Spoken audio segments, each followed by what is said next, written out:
Good afternoon and welcome to Audiotree Live. Today is Tuesday, February 16th, 2016, and we're honored to have with us in the studio L1011.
This is Audiotree Live. We're in the studio with L1011.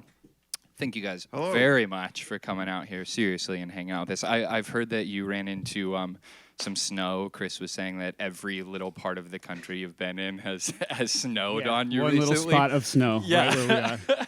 Just right on top of the Sprinter. So I'm glad it was, I don't know, dry around here, I guess, for you.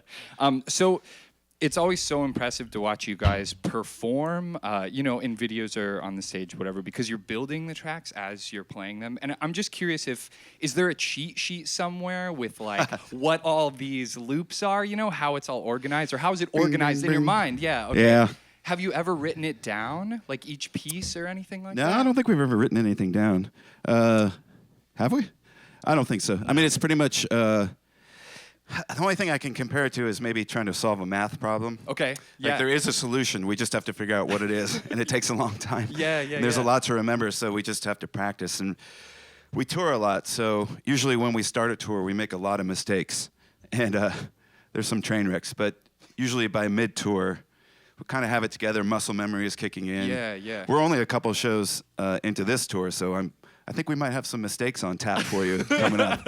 ready to tap into. Yep. Just kick into them. So when you're let's say you have a repertoire of songs that you're playing live standard, and when you want to introduce a new one, then you just listen to it back a bunch and try and remember sort of what you were doing at that time, or it's in your head somewhere. You've just got to pull it out. Yeah. Well, it depends what record it was from. Sure. If it was from one of our earlier records, then what you hear on the record is just exactly what we do live, so we just have to go back, and usually what I do is I go find YouTube videos because fans have posted videos of us playing it live. Yeah. So I watch myself live from like 5 years ago. Oh, that's right, that's what I did. On the newer records, we didn't worry quite so much about reproducing live what we did live in the studio. So some of the stuff, like that one we just played was called Point Breeze, and it's slightly different than how it sounds on the record. I mean, it's still pretty much the same song, but there's just certain things that if I loop this part first, then I can't loop that part later. So we kind of just switch things around a bit. So it takes a little bit of problem solving to get it sorted out. Sure. And that was a conscious choice to, move away a little bit from the recording live. Why did you make that choice? Well, so when we first started, we were kind of obsessed with proving to everybody that we could do it live. Okay. Because people didn't believe us. Yeah. It had to be tracks to them. It had to be or tracks, something. or there had to be another musician or whatever. Sure. But we've been doing this for so long, we've clearly established ourselves, and everyone knows that's what we do. Right. So now we're not so worried about that. So when we make a record, sometimes the song on the record is exactly how we do it live. Other times we think, let's just write a good song and figure out how to do it live later. Sure. Yeah, and if it's close to it, or if it's a variation of it, then that's fine with you. Yeah, I mean, when I go see bands live, I don't want to see them do everything exactly how it was on the record. Right. Like this next song we're going to do is called Hotcakes, and we put that out in 2007 or something. Yeah. So we've just been playing it for so long, just to make ourselves excited. We're going to change it up a bit. Sure. Which you'll hear. So and you can tell it's still the same song, but we just change things, like instead of me playing bass, Tim's going to play bass on the electronic drums. Got it. Just things like that to just liven it up for ourselves. Sure, right on. Yeah, man. Thanks very much for sharing, and why don't you take it away when you're ready? Okay.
watching Audiotree Live. We're in the studio with L1011.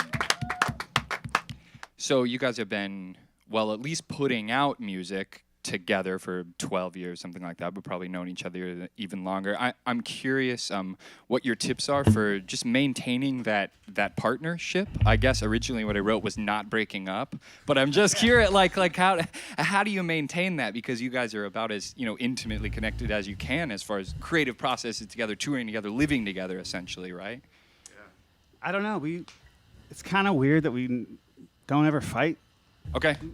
Yeah. So we always kind of laugh about it. We're like, man, if we fought a little more, we have better music.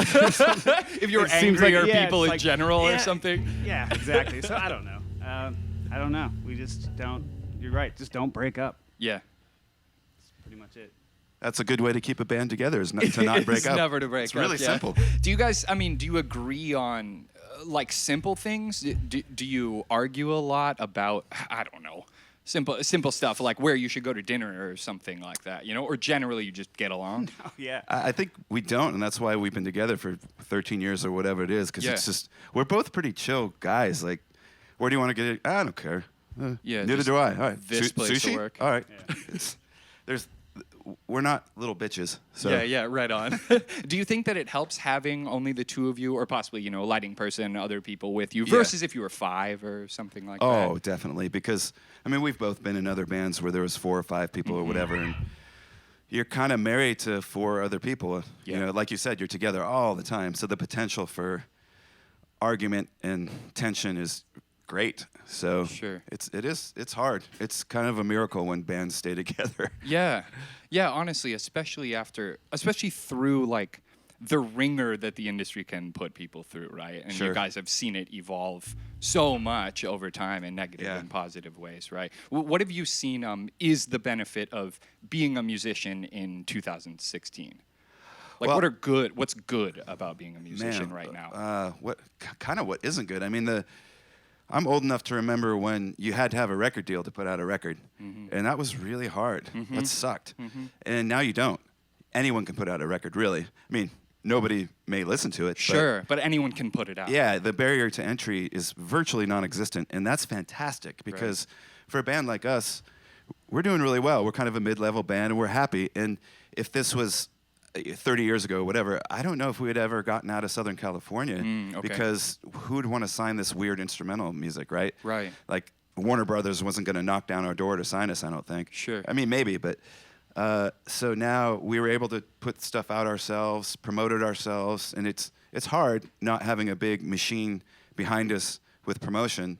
So, if we did have a bigger record deal or something, maybe we'd be bigger than we are now, but it's pretty cool being able to be in charge of our own destiny and actually get somewhere with it and be able to come do Audiotree. You guys cared about us. Right. And that's pretty awesome. Sure. Yeah, well, we do care about you for sure. Right. On that note, too, like I was able to go to Arctangent last year, and I know you guys have played before, and so that's a very that's a niche thing. Right. A lot of those bands that are whatever instrumental, they say post rock, those kinds of things. And it is interesting that there's an entire festival built around, like you said, this weird instrumental band, right? Right. And all flavors of that same style, right? Yeah. That was really interesting. I think when we played Arctangent, for those of you listening or watching who don't know what that is, it's a festival in England. And I think on that particular tour, it was the first show of our tour. And we didn't know what to expect because it's billed sort of as a math rock festival. And we thought, we're not really math rock, but all right, let's see what happens. So we were headlining our particular stage. And my God, it was just a sea of people jumping up and down to our music, singing our songs back to us. Oh, and stuff. That's awesome. Yeah, singing just the noises back. Yes. And it was epic. And we thought, oh my God. And it was raining too, which made it was horrible, but awesome at the same time. And just really memorable. And it just proves what you're saying, that now with the internet, there's all these niches around, but that are really kind of big. Yeah, vibrant at the very least. Yeah. That's a good word. Yeah, sweet. Take it away on your next one when you're ready, guys. Okay.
You're watching L1011 on Audiotree Live.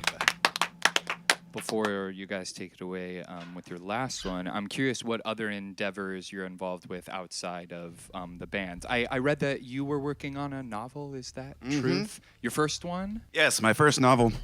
The first draft is finished, but of course that means That endless, there are many others? No, just endless revisions. Okay, yeah, sure. many drafts. Yeah, exactly. Yeah. So I'm in that very painful part of having to tear apart the thing and Sure. try to figure out if it's actually any good. And that's really hard. Yeah. It's much easier to make a record for me. Right. Especially because of its length, right? I mean, I don't know how many pages it is. Yeah, it's but about 180 pages, so Okay. it's not a really long one, but Yeah. still, just to get to this point took me 5 years or something. Okay. What inspired you to start in the first place? I've always been a writer. I was an English major in college. I just really have always enjoyed writing, and I always wanted to write a novel, but could just never seem to make it happen because it's a hard thing to do. Yeah. And then I kind of came up with an idea years ago, and I thought, okay, how am I going to do this? Because to just sit down in front of a computer and think, okay, Crank out a right, be novel. brilliant. Yeah. You just can't do it. So I came up with a little idea that was, all right, write one paragraph a day. That's it, just one paragraph. And that's a very achievable goal. Yeah. So I started doing that, and lo and behold, after a year of doing it pretty much every day, like I kind of had a sort of novel together, And then I started getting excited, which is what you need. Yeah. And here I am. I really hope I can get it finished this year. We'll see. Yeah. What you don't have to talk about what it's about, I guess, if you want to keep that secret. I'm just curious if you went in the nonfiction or fiction. Yeah, it's direction. nonfiction. Okay. Nonfiction. Okay, cool. What about you, man? Other things that you're involved with outside I'm of not music? writing a novel. Okay, yes. I've never really wanted to write a novel Talk about why you haven't wanted to write a novel. because I don't read novels really. So I wouldn't even know where to start. Yeah, fair enough. I have a list of things, awesome things that I'll never do. Okay. He knows. I come up with something every day. The and never do list. that's something I'll never do, but it's awesome. And you've relegated it to Yeah, so when like, I get the never time, doing it? yeah, it's just a list that like when I get the time, I'll do something off that list. soon. Yeah. We'll see. Writing a novel's not on that list. Yeah, okay. Well, at least you're drumming in a I'll rap take care of that band. one, man. Yeah, you'll knock that out. What about you're a pilot as well? Is that true? I am. I'm a helicopter pilot. Not professionally, just for fun. Yeah. But it's really expensive, so I haven't been doing it lately because I have a daughter, and it's like, okay, I can go flying or I can pay for her preschool. Yeah. Go flying, right? Yeah. She will not be in primary school, so good luck for the rest of your life. Yeah, you're not going to private school because I want to fly. No. Yeah, how? What's the trajectory for that? Like, how long have you been working on, I don't know, getting your license or getting commercialized? Let's see. I think I got my license in 2008 Okay. or something like that. Okay. And enjoyed flying, but it's just straight up a money thing. Yeah. And so I'm taking a little break from it for a while. It's painful because I see helicopters fly over, and I have this tremendously unmarketable skill where I can hear a helicopter and not see it and tell you what kind it is. Oh, that's awesome. And I wish I Okay. could get paid for that somehow, but yeah, I want to fly. But I figure I have the rest of my life to fly. I'll get back to it at some point. Definitely. Yeah. Sweet. That's so crazy that you can hear it, but you I can't know. see it. Well, if you think about it, you probably have that skill too with cars. Like you can hear a Volkswagen Beetle, and without seeing it, and kind of know it's Sure. a Volkswagen or a Porsche. It's certain engines have a distinct sound. You've probably never thought about it, but now Right. that I mention it, you'll notice that you can actually identify different cars without seeing them when you hear Just the by engine. the Not hum all of their but engine. Yeah. Yeah. And the helicopters, there aren't as many as there are different types of cars. So Right. And Well, it's not- easy to tell, like if there's only, this is so nerdy, sorry. If there's two rotor blades, it gives a wop, wop, wop, wop, wop kind of sound. But if there's more than two, it's more of a kind of sound. Okay, So you cool. just start there. You can tell if you hear a pop, pop, pop, pop, pop, I'm like, all right, it's got two blades. So that's either a Jet Ranger or a Robinson probably. And I start breaking. Yes. So You're right. nerdy. That really is a useless skill. Yeah, that So really- useless. now that you're talking doesn't about the it, like, how military can wanna this hire be me or used? something? Yeah. There's gotta be a need. Fans, if you have any ideas about Yeah, how I'm he can available. put this to use, take them up on it. Yeah. Okay, cool. They're on tour till mid-March, so check them out and get the new release Fast Forward online now. Take it away, guys.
You're watching Audiotree Live. We're in the studio with L1011.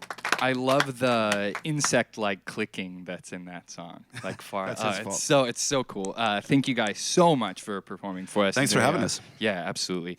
They're on tour till mid-March, and the new record, Fast Forward, is out now, so you can get it. Thanks to awesome people in the studio and sound engineers, camera and lighting crew, hooking it up, and viewers. Thanks for watching. You can support the band by downloading the session when it comes out in a couple of weeks, and send a shout by social media to us or the band if you just want to connect.